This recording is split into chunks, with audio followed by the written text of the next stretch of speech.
नाग पंचमी की तुम्हें भक्तों कथा सुनाते हैं, पावन कथा सुनाते हैं। नाग देव की पूजा करके इन्हें मनाते हैं, हम कथा सुनाते हैं। हम नाग पंचमी की तुम्हें भक्तों कथा सुनाते हैं, पावन कथा सुनाते हैं। नाग देव की पूजा करके इन्हें मनाते हैं, हम कथा सुनाते हैं। जब नाग देव प्रसन्न हो, सुखी भक्तों का जीवन हो। जब नाग देव प्रसन्न हो, सुखी भक्तों का जीवन हो। प्रिय भक्तजनों, आज हम आपको नाग पंचमी की कथा सुनाएंगे। सनातन धर्म में अनेकों ही त्योहार मनाए जाते हैं, जिनमें नाग पंचमी भी विशेष त्योहार है। कहते हैं आज के दिन नाग देवता की पूजा करने से घर में अन्न धन की वृद्धि होती है एवं सर्प दंश का भय नहीं रहता।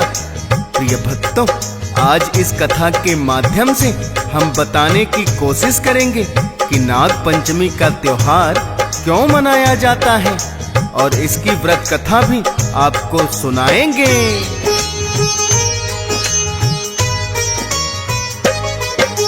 राजा दक्ष प्रजापति की थी 84 कन्याएं, जिनमें से 13 को है ऋषि कश्यप ब्याह खिलाए। अदिति दिति तनु काष्ठा है अरिष्ठा और सुरसा, यामिनी ताम्रा सुरभि पतांगी कद्रू और विनता। विनता और करदू के बीच की भक्तों कहानी है, नाग पंचमी के अवसर पे हमें सुनानी है। विनता गर्भ से अरुण गरुड़ 2 पुत्रों का जन्म हुआ, और करदू ने अनेकों ही नागों को जन्म दिया। वासुकी तक्षक कालकोट भी जिनमें आते हैं, पावन कथा सुनाते हैं। नाग देव की पूजा करके इन्हें मनाते हैं, हम कथा सुनाते हैं। जब नाग देव प्रसन्न हो, सुखी भक्तों का जीवन हो। जब नाग देव प्रसन्न हो, सुखी भक्तों का जीवन हो। प्रिय भक्तजनों, ऋषि कश्यप ब्रह्मा जी के मानस पुत्र मरीचि के विद्वान पुत्र थे, जो राजा दक्ष प्रजापति की 13 कन्याओं को ब्याह कर लाए थे। मुख्यतः इन्हीं कन्याओं से सृष्टि का विकास हुआ और ऋषि कश्यप सृष्टिकर्ता कहलाए। ऋषि कश्यप 7 ऋषियों में प्रमुख माने जाते हैं। इन 7 ऋषियों के नाम हैं वशिष्ठ, कश्यप, अत्रि, जमदग्नि, गौतम, विश्वामित्र और भरद्वाज। प्रिय भक्तों, जिस प्रकार दिति गर्भ से दैत्य, अदिति गर्भ से देवता उत्पन्न हुए, इसी प्रकार विनता गर्भ से 2 पुत्र अरुण जो सूर्य देव के सारथी बने, एवं गरुड़ जो विष्णु जी के वाहन बने, और कद्रु गर्भ से बहुत से नागों की उत्पत्ति हुई, जिनमें प्रमुख 8 नाग थे: शेष, वासुकी, तक्षक, कारकोट, पद्म, महापद्म, शंख और कुलिक। प्रिय भक्तों, एक दिन विनता और करदू ने उच्चे श्रवा घोड़े को देखा, जो कि सागर मंथन के 14 रत्नों में एक है।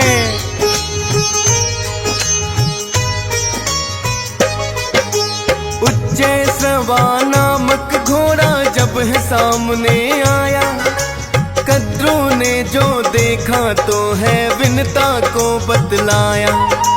रंग तो है श्वेत घोड़े का, पूछ है इसकी काली। विनता ने कद्रू की बात ये हंस करके टाली।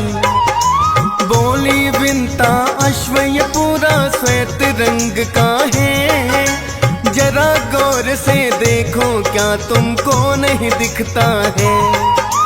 लेकिन कद्रू अपनी बात पर अड़ ही जाती है, और विंता को मिथ्या साबित करना चाहती है।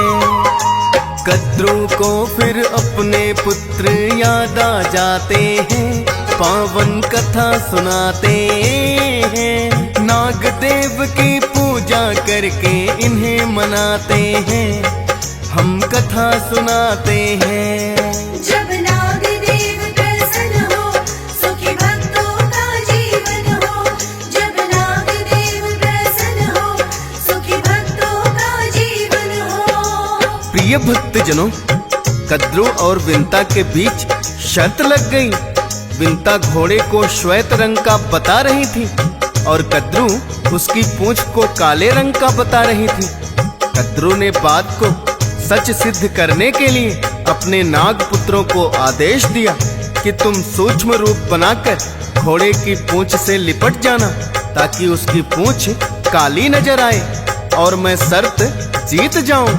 कुछ नागों ने तो उसकी बात मान ली, किंतु कुछ ने इस झूठ में माता का साथ देने के लिए मना कर दिया। तो कद्रू ने क्रोधित होकर उन्हें अग्नि में भस्म होने का श्राप दे दिया।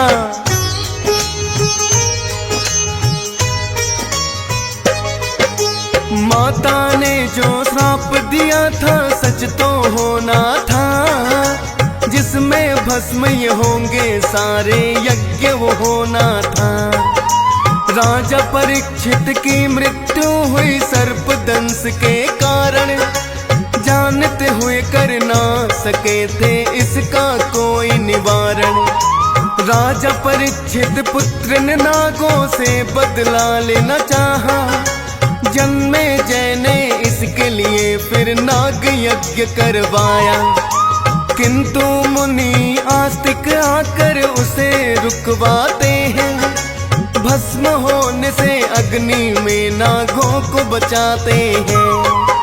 नाग पंचमी का ही दिन था वो तो बताते हैं, पावन कथा सुनाते हैं। नाग देव की पूजा करके इन्हें मनाते हैं, हम कथा सुनाते हैं। जब नाग देव प्रसन्न हो, सुखी भक्तों का जीवन हो। जब नाग देव प्रसन्न हो, सुखी भक्तों का जीवन हो। प्रिय भक्तजनों, जब कलयुग ने राजा परीक्षित से रहने की आज्ञा मांगी तो उन्होंने कलयुग के रहने के लिए 5 स्थान दिए, जिनमें से स्वर्ण भी एक था, क्योंकि राजा परीक्षित ने स्वर्ण मुकुट पहना हुआ था तो उनकी मति भ्रष्ट हो गई और उन्होंने ऋषि शमीक के गले में एक मृत सर्प को डाल दिया, जिसका प्रतिकार लेने के लिए उनके पुत्र श्रृंगी ऋषि ने श्राप दे दिया कि आज से ठीक 7 दिन पश्चात सांप के काटने से तुम्हारी मृत्यु हो जाएगी। राजा परीक्षित जानते हुए भी कोई उपाय ना कर सके और सर्पदंश से उनकी मृत्यु हो गई। राजा परीक्षित के पुत्र जन्मेजय ने जिसके प्रतिकार में नाग यज्ञ किया, जिसमें सारे नाग यज्ञ अग्नि में आकर भस्म होने लगे, तब मुनि आस्तिक ने आकर राजा जन्मेजय के नाग यज्ञ को रुकवाया और जलते हुए नागों को अग्नि से बचाने के लिए उनके ऊपर शीतल दूध डाला और पिलाया। भक्तों, जब मुनि आस्तिक ने नाग यज्ञ रुकवाया तो नाग पंचमी का ही दिन था। तभी से नाग पंचमी का त्योहार मनाया जाने लगा, जो इस दिन नाग देवता को शीतल दूध अर्पित करते हैं। नाग देवता सदा ही उन पर प्रसन्न रहते हैं। प्रिय भक्तों, नाग पंचमी के दिन अनेकों भक्त व्रत भी करते हैं और कोई भी व्रत कथा सुने बिना संपूर्ण नहीं होता। अतः हम आपको नाग पंचमी की व्रत कथा सुनाएंगे।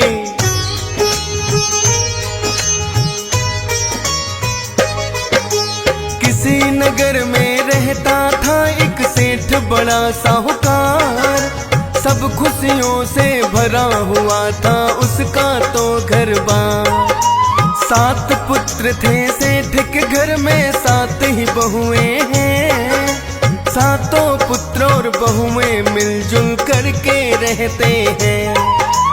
एक बार जब नाग पंचमी का आया त्योहार, अपनी सातों बहुओं से कहने लगा साहूकार। नाग पंचमी आई घर की करनी सफाई है, और मिट्टी भी लाना क्योंकि करनी लिपाई है। अपनी सातों बहू को वो तो हुक्म सुनाते हैं, पावन कथा सुनाते हैं। नाग देव की पूजा करके इन्हें मनाते हैं, हम कथा सुनाते हैं। जब नाग देव प्रसन्न हो, सुखी भक्तों का जीवन हो। जब नाग देव प्रसन्न हो, सुखी भक्तों का जीवन हो। प्रिय भक्तजनों, सेठ की बात सुनकर सातों बहुएं डलिया और खुरपी लेकर एक जगह से मिट्टी लाने के लिए चली जाती हैं। उन सब बहुओं में छोटी बहू सबसे समझदार थी। जब वो सभी मिट्टी खोदने लगी तो बड़ी बहू के आगे एक सर्प आ जाता है। बड़ी बहू जैसे ही उस पर खुरपी चलाने लगी तो छोटी बहू ने तुरंत हाथ पकड़ लिया और कहने लगी, ये बेचारा निर्दोष है, आप इसे मत मारो, कहीं दूसरी जगह से मिट्टी खोद लो। इतना सुनकर बड़ी 6 बहुएं दूसरी ओर मिट्टी खोदने चली जाती हैं, किंतु छोटी बहू सर्प से हाथ जोड़कर कहती है, हे भैया, मेरी बड़ी जेठानी की भूल को क्षमा कर देना और तुम यहीं रहना, मैं तुम्हारे लिए दूध लेकर आती हूँ।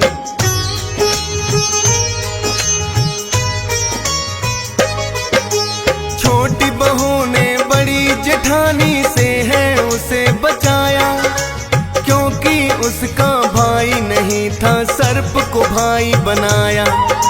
मिट्टी लेकर सातों ही बहुएं फिर तो चली गई हैं, और घर के कामों में जाकर व्यस्त हो गई हैं। छोटी बहू ने तो उस सर्प को भाई माना है, भूल गई ले जाकर उसको दूध पिलाना है। अगले दिन जब छोटी बहू को याद बात आई, कच्चा दूध उस सर्प की खातिर लेकर है आई। किंतु नाग देव उस पर क्रोधित हो जाते हैं, पावन कथा सुनाते हैं। नाग देव की पूजा करके इन्हें मनाते हैं, हम कथा सुनाते हैं। जब नाग देव प्रसन्न हो, सुखी भक्तों का जीवन हो। जब नाग देव प्रसन्न हो, सुखी भक्तों का जीवन हो। प्रिय भक्तजनों, छोटी बहू से क्रोधित होकर वो सर्प कहने लगा, तुमने मुझे यहीं रुकने के लिए कहा और कल से मैं तुम्हारी प्रतीक्षा कर रहा हूँ। तब छोटी बहू हाथ जोड़ते हुए बोली, भैया मुझे क्षमा कर दो, मैं घर के कामों में व्यस्त होने के कारण आपके लिए दूध लाना भूल गई। छोटी बहू की बात सुनकर सर्प कहने लगा, क्योंकि तुमने मुझे भैया कहा है, इसलिए अपनी छोटी बहन समझकर तुम्हें क्षमा कर रहा हूँ। फिर सर्प ने छोटी बहू का लाया हुआ दूध ग्रहण किया।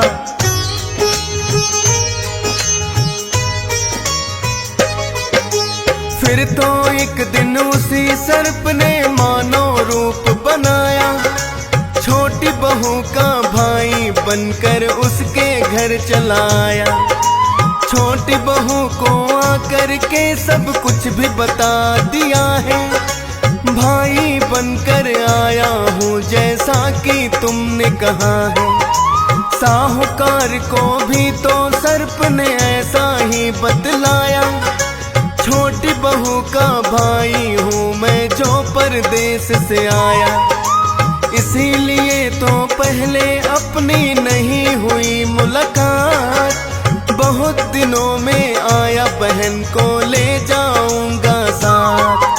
साहूकार भी उसको मना नहीं कर ही पाते हैं, पावन कथा सुनाते हैं। नाग देव की पूजा करके इन्हें मनाते हैं, हम कथा सुनाते हैं। जब नाग देव प्रसन्न हो, सुखी भक्तों का जीवन हो।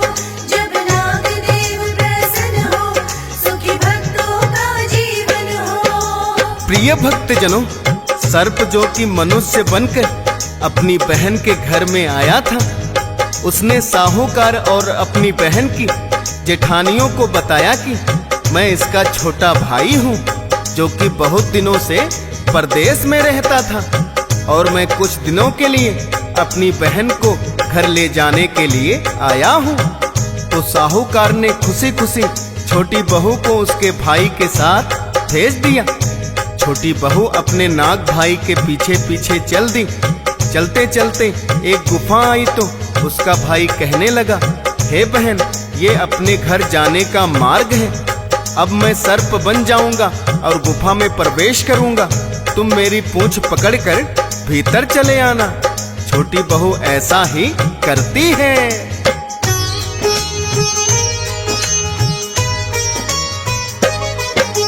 अपने भाई के साथ वो तो नागलोक में आई। नागलोक की शोभा देखकर बड़ी ही हर्षाई। हीरे मोती और मणियों की चकाचौंध ऐसी आज तलक नहीं सुनी थी उसने, ना ही कभी देखी। फिर उस सर्प की माता भी तो उनके पास आई है। माँ से बोला, इसने मेरी जान बचाई है, इसीलिए मैं बहन मानकर नागलोक ले आया। माता ने भी बेटी समझकर बड़ा ही प्रेम लुटाया। आपस में फिर माँ बेटी की होती बातें हैं, पावन कथा सुनाते हैं। नाग देव की पूजा करके इन्हें मनाते हैं, हम कथा सुनाते हैं। जब नाग देव प्रसन्न हो, सुखी भक्तों का जीवन हो। जब नाग देव प्रसन्न हो, सुखी भक्तों का जीवन हो। प्रिय भक्तजनों, सर्प की माता ने भी छोटी बहू को बेटी मान लिया और बड़ा ही प्यार दुलार दिया। एक दिन माता कहने लगी, बेटी मैं बाहर जा रही हूँ, तुम अपने भाई को दूध पिला देना। छोटी बहू ने कहा, ठीक है माँ, आप निश्चिंत होकर जाइए, मैं भाई को दूध पिला दूंगी। किंतु छोटी बहू ने भूल से भाई को गर्म दूध पिला दिया, जिससे उसका मुंह जल गया। जब माता आई और अपने बेटे का जला हुआ मुंह देखा तो छोटी बहू पर क्रोध करने लगी। किंतु छोटी बहू ने उसी समय प्रार्थना की, हे माता, मुझसे भूलवश ऐसा हो गया। तो उसकी माता का क्रोध शांत हुआ। कुछ दिन नागलोक रहने के पश्चात छोटी बहू ने वापस जाने की इच्छा जताई।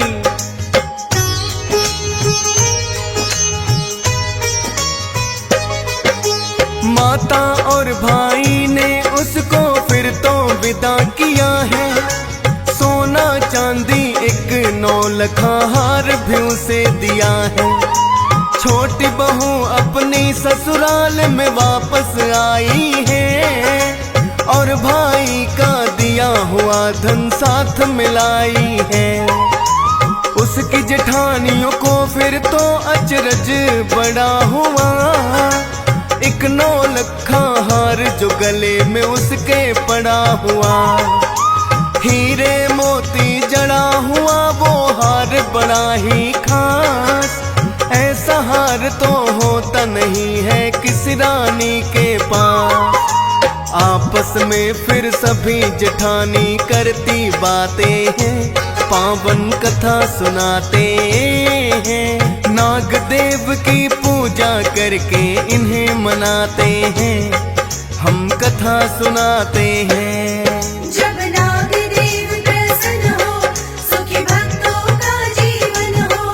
जब नाग देव प्रसन्न हो, सुखी भक्तों का जीवन हो। प्रिय भक्तजनों, सभी जेठानियां आपस में बात करने लगी कि इसका भाई तो बहुत धनवान है, न जाने परदेश से कितना धन कमा कर लाया है, जो अपनी बहन को इतना सारा धन दिया है। और छोटी बहू ने जो हार पहना था, वैसा हार तो उसकी जेठानियों ने कभी सपने में भी नहीं देखा। जब छोटी बहू हार पहनकर चलती थी तो उसके रूप में 4 चांद लग जाते थे।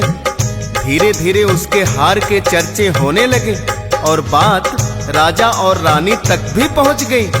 रानी राजा से कहने लगी, साहूकार की छोटी बहू का हार मुझे किसी भी कीमत पर चाहिए।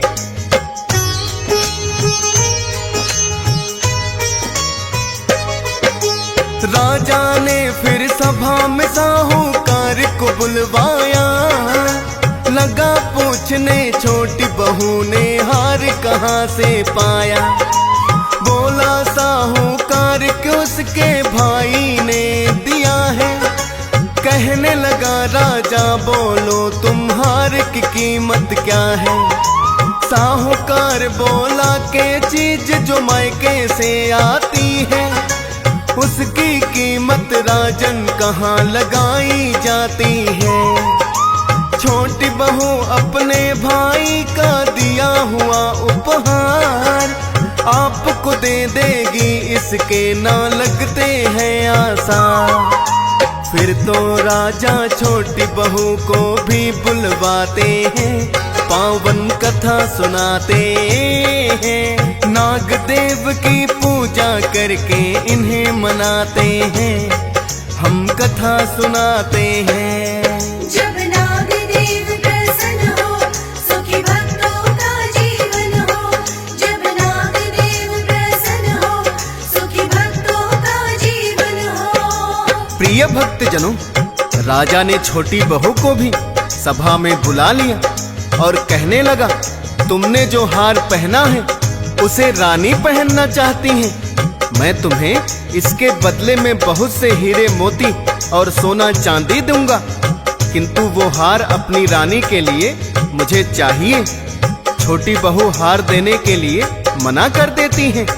तो राजा कहते हैं, यदि तुमने मेरी आज्ञा का पालन नहीं किया तो तुम्हारे सारे परिवार को कारावास में डाल दूंगा। छोटी बहू को मजबूरी बस राजा को हार देना ही पड़ता है।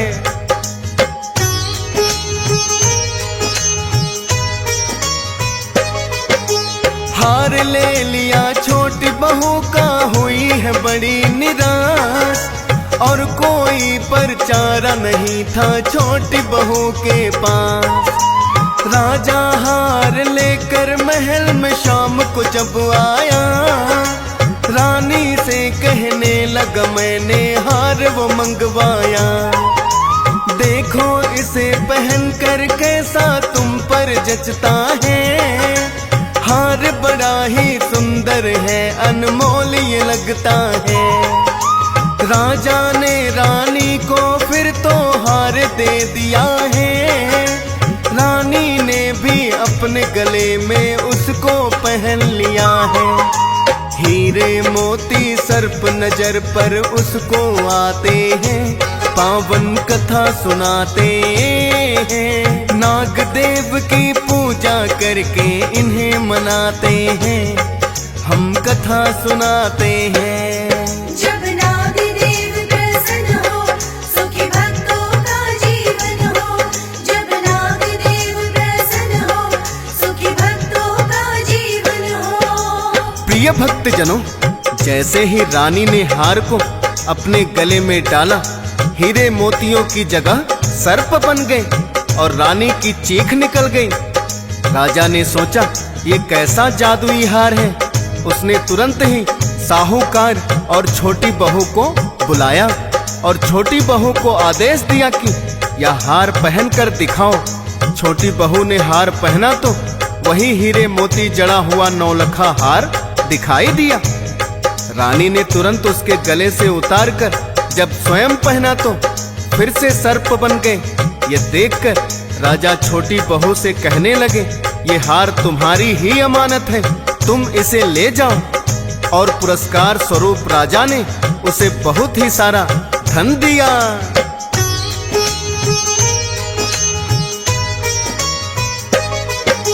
छोटी छोटी बहू को दिए राजा ने अनेकों ही उपहार।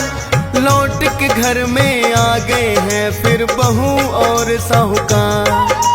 नाग पंचमी के दिन सर्प को क्योंकि दूध पिलाया, इसीलिए तो छोटी बहू ने इतना धन है पाया। नाग पंचमी व्रत की भक्तों पावन कथा यही है। पूजा पाठ के बाद अवश्य ही जाती सुनी पढ़ी है। DS पाल ने कर दिया भक्तों कथा का वर्णन। श्रद्धा भाव से सुनते जिसको हंस राज रल्हन। फौजी सुरेश को और लिखने के लिए बताते हैं, पावन कथा सुनाते हैं। नाग देव की पूजा करके इन्हें मनाते हैं, हम कथा सुनाते हैं। जब नाग देव प्रसन्न हो, सुखी भक्तों का जीवन हो। जब नाग देव प्रसन्न हो, सुखी भक्तों का जीवन हो।